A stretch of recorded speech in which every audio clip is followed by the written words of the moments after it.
देखिए present indefinite tense का interrogative है ये, और इसका पहचान क्या, क्यों, कहां, कब, कैसे, कौन, किस, कितना, कौन सा, किसका, और इसका मीनिंग यहाँ पे लिखा हुआ है।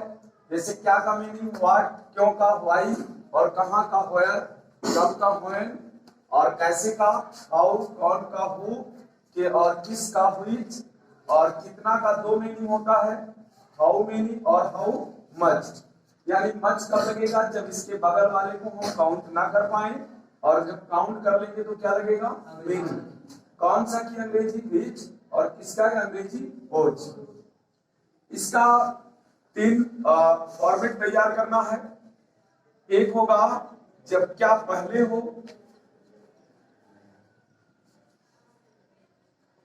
यदि क्या पहले होगा तो क्या करेंगे हम, प्रेजेंट इंडेफिनिट में डू या डज को बाहर कर देंगे। यानी क्या बाहर होगा, डू या does plus subject plus verb का फर्स्ट फॉर्म और प्लस ट्रिक,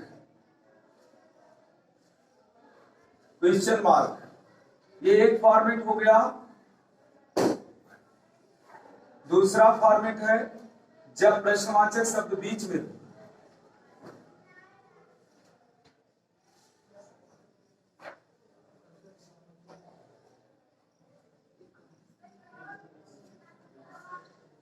प्रश्नवाचक शब्द अगर बीच में हो तो आगे हम क्या करेंगे, WH कर देंगे। WH का मतलब उसी प्रश्नवाचक की अंग्रेजी। उसके बाद फिर यही सूत्र पूरा उतार लेंगे, डू या डज, डू या does plus subject plus verb का first form plus trick, question mark. उसके बाद में 4 प्रश्नवाचक पर याद रखना है।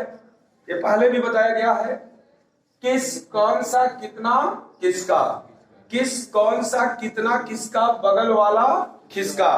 ठीक, यानी ये 4 प्रश्नवाचक शब्द अगर आते हैं तो इनके बगल वाला भी शब्द बाहर निकल के चला आता है। तो यानी किस,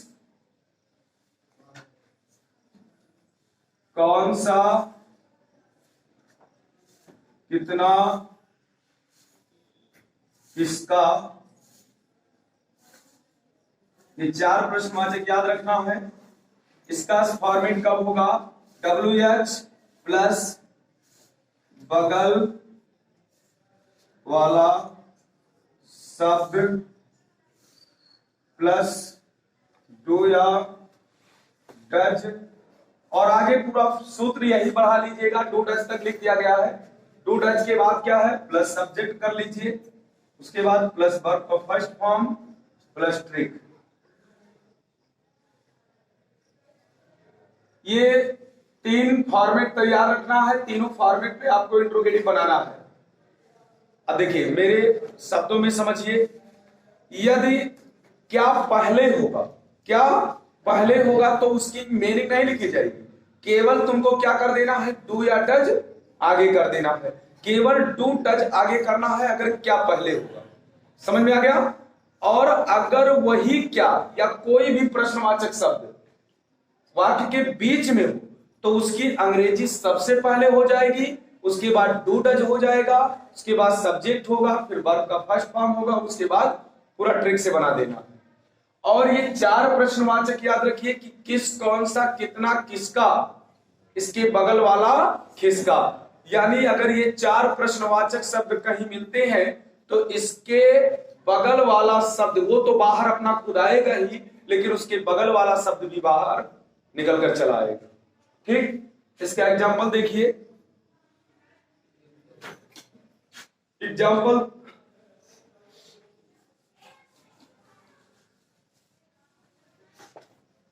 देखिए जैसे कह दिया जाए कि क्या वह स्कूल जाता है। पहचान करिए, सबसे पहले जरूरी है कि पहचान, और पहचान में देखा गया कि हा मिला तो ये किसका पहचान है? प्रेजेंट। किसका पहचान है? तुरंत क्लियर हो गया। उसके पहले देखेंगे कि हमको तातीते मिले, लेकिन तातीते किसमें मिलना चाहिए? वर्ब। किसमें मिलना चाहिए? और जाना एक क्रिया है यानी वर्ब है, इसका मतलब कि ये प्रेजेंट इंडेफिनिट क्लियर है। ठीक, प्रेजेंट इंडेफिनिट क्लियर है। उसके बाद यहां पे आगे क्या है? क्या लगा है? इसका मतलब ये क्या है? इंट्रोगेटिव। क्या है ये? इंट्रोगेटिव है। तो यहां देख सकते हैं दो पहचान आपको इंट्रोगेटिव का मिलेगा। एक तो अंत में आपको हंसिया वाला निशान मिलेगा, ऐसे तुरंत क्लियर हो जाएगा कि ये सेंटेंस क्या है? इंट्रोगेटिव है। लेकिन अब यहां से हमको ये देखना है कि इंट्रोगेटिव शब्द मिल कहां रहा है? इंट्रोगेटिव शब्द कहां मिला है? पहले मिला है। और अगर क्या पहले मिल जाए तो हमको इसकी मीनिंग लगाना है? नहीं, हमको केवल डू या तो वह के साथ क्या लगाएंगे? डज। क्योंकि जिनके साथ यस या यस जोड़ना है उन्हीं के साथ डज लग जाएगा। जिन कर्ता के साथ यस या यस नहीं जोड़ना था उसके साथ क्या लग जाएगा? डू। तो वह सिंगुलर है ना, इसके साथ ये यस लगाना था तो आगे क्या लग जाएगा? डज। वह की इंग्लिश ही, डज ही, और जाने की इंग्लिश गो, और जाने के लिए टू। कहां जाता है? तो does he go to, question mark लग जाएगा। ठीक है। और अगर यही कोई भी प्रश्नवाचक शब्द बीच में होता, मान लीजिए यह प्रश्नवाचक, यहां से हम क्या हटा दें और कहां कर दें? बीच में। वह स्कूल क्यों जाता है? अब ये प्रश्नवाचक भी तो है, ये भी तो प्रश्नवाचक है। कहां पे है? बीच में है। और जब बीच में है तो इसकी मीनिंग क्या की जाएगी? आगे लिख दी जाएगी। क्यों की मीनिंग क्या होती है? वाई। क्या होता है? और आगे पूरा ये सब जो बना है यही रहेगा। Why does he go to school. और एक एग्जांपल हम इसका बता दें, किस कौन सा कितना किसका। देखिए,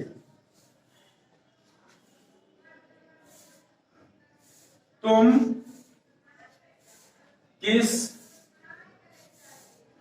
स्कूल में पढ़ते हो?